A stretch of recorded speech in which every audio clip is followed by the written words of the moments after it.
Hi and welcome to this video where we are going to be exploring 6 tips that you need to know before starting your magazine. So the first tip that I have for you is picking a niche. So a niche is the content that your magazine is based around.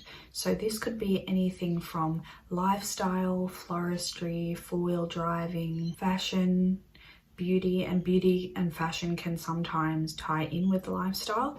So you just have to decide on the niche that you're going to go with for your magazine. Now this is really important because all of the content the magazine is going to center around will be to do with this topic. This also includes ad placements that you have in your magazine. They will go along with your niche.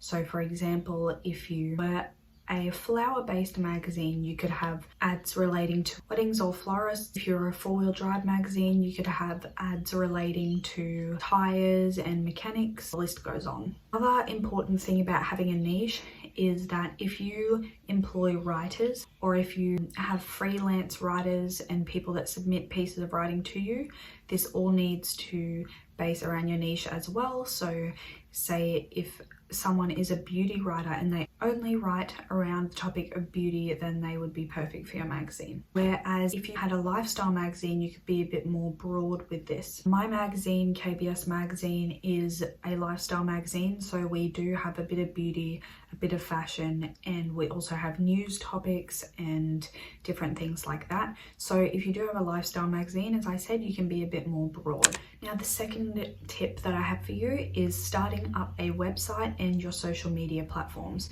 So before you have released your magazine out in the world, you do want to create a bit of a buzz around your magazine first and create a platform for where you can publish magazine content.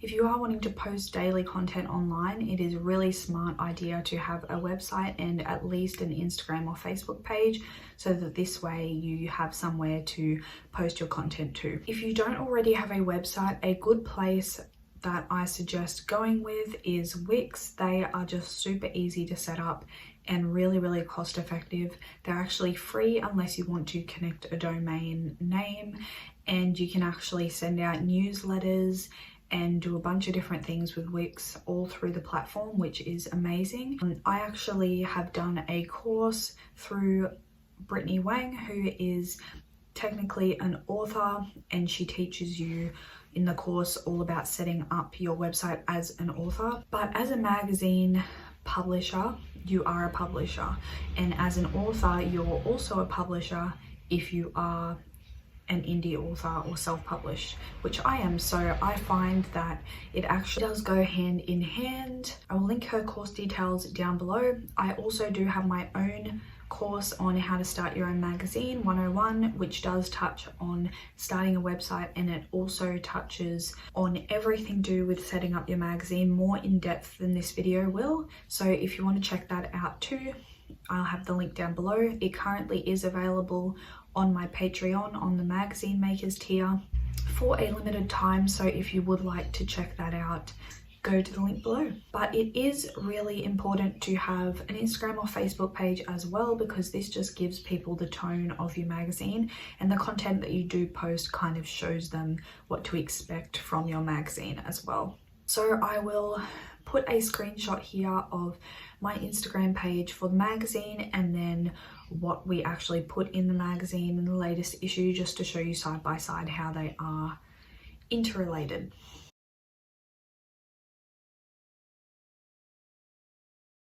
My next tip is you need to think about where you're actually going to design your magazine. So there are a few different options with designing your magazine. The two that I have used are Adobe InDesign and Canva. Canva is free unless you want to upgrade, which is still fairly cheap.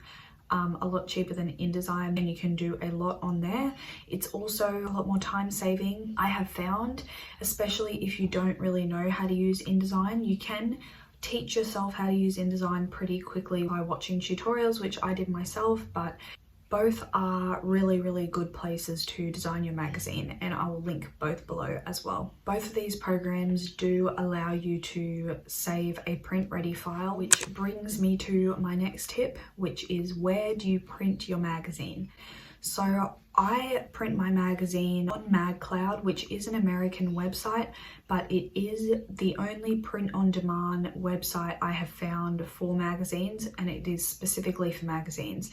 So basically, really clever. So you can upload your print-ready file from Adobe or Canva onto magcloud, and then you preview it and make sure all the printing and margins are correct. Where if you go through Canva for designing your magazine, they will be, because they have magazine templates, whereas on Adobe this can be a little bit tricky. You kind of have to know your margins and all of that. So once you have previewed, you pick your pricing and all of that. If your magazine is less than, I think, 24 pages, you don't have to create a spine, and you don't have to create a spine in Canva or InDesign, and I don't think Canva actually does allow you to create a spine. Adobe would, but I'm not really sure how. So the cool thing about magcloud is you can actually pick your spine on there when you're doing the setup process, and you can pick what color it is and all of that, which is really cool. So once you pick your pricing and do all of that, proof your magazine, then magcloud will tell you how much it will cost to print a magazine, and then you can add your markup onto that. And basically you set up your PayPal or your account details with magcloud, so then whenever someone goes to purchase your magazine, you send them to your magcloud page, which has all of your issues on it. They can click and buy it. It goes through magcloud, they take their printing cost and send you the rest. So it's as easy as that. magcloud sends the magazine out as well to your customers directly, so that is really great. You can also use this as your main sales platform for your magazine, which I do use it as one of my sales platforms. You can also use places like iSubscribe, which I use and I will be talking about in the next tip. You can also use places like Blurb and Issue, but I personally don't have much experience using them, but I will link them both down below as well. My next and final tip is where to sell your magazine and pricing. So let's go through pricing first, since I did touch on that when we were talking about magcloud. So pricing, you have to decide how much your magazine is worth, and to you it may feel like your magazine is worth a lot because of all the work and effort you've put into it, but you have to take into account a few things. So firstly, did you pay anyone to create content for your magazine? So you have to write down all your costs. Me personally, I just had people submit photographs, and I also use Canva for photos, and I did do a video on this, so I will link that in the cards and down below as well. And basically I didn't have anyone to pay. I do have freelance writers that submit their work in the magazine in exchange for having it published, so I didn't personally have anyone to pay. So in that case I had no expenses, so for me it doesn't really matter that much on how much I charge. Obviously you want your magazine to be priced low enough that people are willing to buy it, but that also depends on how high quality your images are and how much content you have in your magazine. So if you look at who your competitors are, and I'm not going to go too much into this in this video, but if you look at who your competitors are, you can kind of see how much they are charging as well. And there's style magazines that I kind of considered mine to be a little bit similar to, like Frankie, for example. And Frankie has a lot more pages in it than mine though, so they can charge like $24. You do have to also take into account printing cost. So I think to print any of my issues was like $6 maybe, so I think I charged around $10 for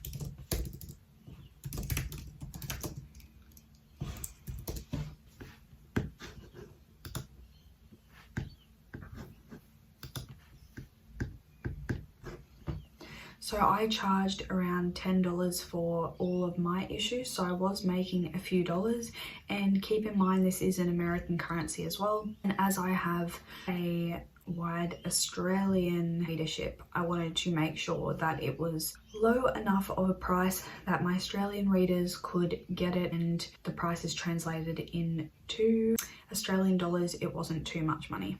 I think I did charge a little bit more for certain issues that had more pages and things like that, but you want to generally make your magazines, every issue, around the same price. And in saying that, you can go through somewhere like iSubscribe, which is a really cool platform, sales platform for magazines, and basically it's subscription based. So someone would purchase a 6-month supply of your magazine, or a 3-issue supply of your magazine, or a yearly, 2-year, 3-year subscription of your magazine, and you would decide how much they were going to pay for that. They would pay for that upfront, and then you would just have the magazine sent out to them by either magcloud or on your own. For me, when I did that, I just manually typed in the details into magcloud and had that sent out to them, so that was good as well. Or you can just get all the issues printed and sent to you, and then you can send it out to them, but I think it works out a bit cheaper to get them sent directly from magcloud. What I was saying about pricing that would help you determine how much to charge for your magazine. So if you have a rough idea of how many people would buy your magazine, then you could kind of determine how many copies you needed to sell and what you needed to price it at to cover the costs that you spent producing the magazine, and to make money on top of that as well. So you kind of have to sit down and go through the numbers a bit to figure that out. So that is all that I have for this video. I do have an entire list about how to start your own magazine, so I will link that down below, or you can go to my YouTube channel and check that out as well. I also do have a Patreon page where I offer a magazine makers tier, and I offer templates in there, advice, early access to videos, advice, and a bunch of different other things. So I hope you go and check that out. Thank you so much for watching this video, and I'll see you on my next one.